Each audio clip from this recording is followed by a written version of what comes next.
Annihilation stars Natalie Portman and was directed by Alex Garland, who directed Ex Machina, one of the most influential movies of 2015, and one of the most innovative films. This film did a whole lot of stuff on a technological basis back then, and it was just a really amazing movie to watch and had a really good script. And that's why I went to go see Annihilation tonight, because Garland was directing this, and wow. There's a lot to talk about. So let's talk about this movie on the surface, because there's actually like two ways to interpret this film. So let's talk about just the sole premise of it. So this movie is about Natalie Portman, who is a college biologist who also served 7 years in the army, and one day her husband comes back home who she thought was killed in action. She has no idea where he's been for the past year, and he comes back, he's really ill, and then they're brought into a government facility, and then she begins to realize what happened to him on his mission and what exactly he was doing. A portion of the United States has been affected by this thing called the shimmer. It's like this glowing aura that is surrounding this certain location in America, and it's affecting the wildlife around it. Genetics are being changed, genetics are being switched to animal, to plants, to all living things, and it's up to these scientists / army women to go into this wildlife to figure out what is going on, why this is happening, and why people aren't coming back from the shimmer. And that is the physical premise of this movie, but there is actually a lot more happening here. This is all just stuff on paper. This film is actually a little bit more symbolic than just that. There's actually a lot of metaphorical things happening in this film. Immediately after I left, a lot of people were talking about this. A lot of people had different interpretations of what this film was. This is based on a book, but I think it's a little bit different from the book, especially the ending, but it has the same kind of ideas that the book represents. I haven't read the book. I did a lot of reading after I came back, and this is actually one of those films where I'm disappointed that I didn't read the book before going into this film. Even though there might be some changes here and there, I want to know more about the themes and what this film is trying to present, because there is a lot happening here actually. And what I gathered from my first viewing and from what I saw from the performances of Natalie Portman and the other characters presented in this film is that this movie is about self-destruction. This film presents the idea as to what could possibly happen if something terrible happened to us. What if there was a problem in our marriage? What if we lost a loved one? How would we cope? Sometimes we get really self-destructive and we tend to do things that harm us sometimes. And that's presented through these female characters that go into the shimmer location.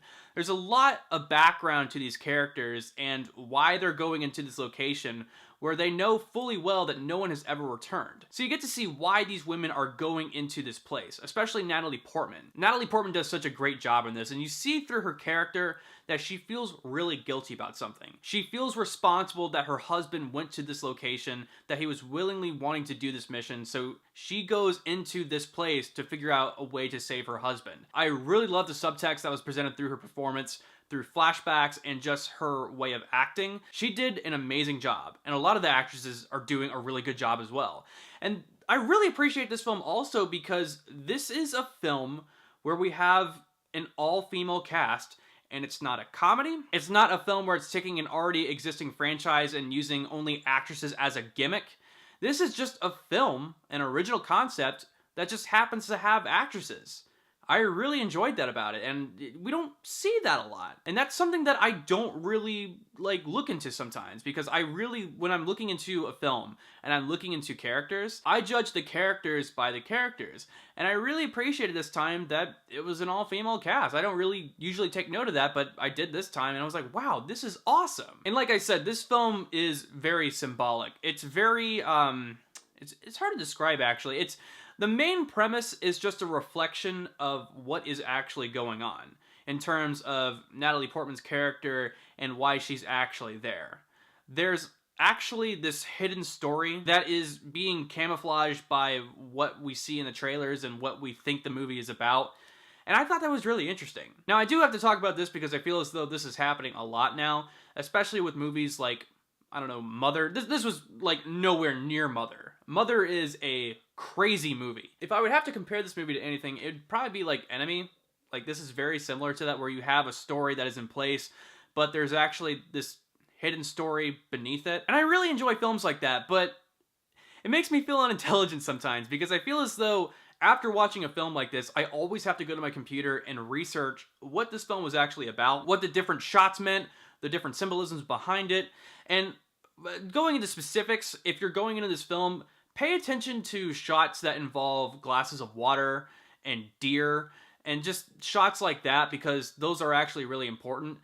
This is a film that you really have to pay attention to, not only just through dialogue, but also from a physical aspect. You really have to pay attention to this film, and in reality, you kind of have to dissect it, and that might be a problem for some people. Some people might think it's interesting, some people might be like, oh my god, let's talk about this film, but for the average moviegoer, they're going to be like, what the hell was that? And I'm kind of a hybrid in that scenario, where I'm able to look at this from like a film perspective, because I am a film major, and I'm able to look through this as like a film goer.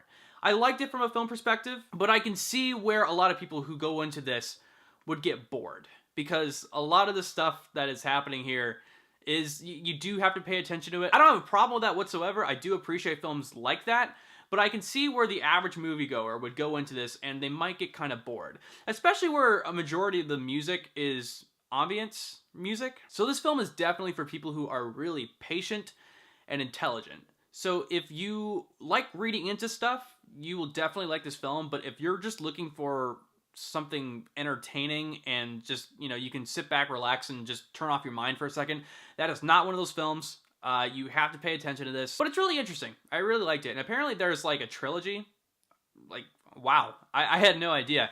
So I'm gonna have to check out all those books for sure. I don't know if they're gonna make sequels to this, because it does feel like this is a film that kind of stands on its own. This is a film. This doesn't look like it's gonna be like a franchise kind of thing, but I don't know.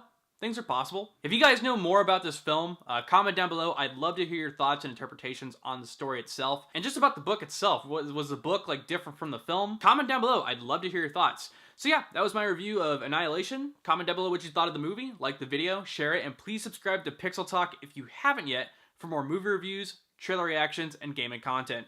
Thank you guys so much. I am Corbin Stuckey, and this is Pixel Talk.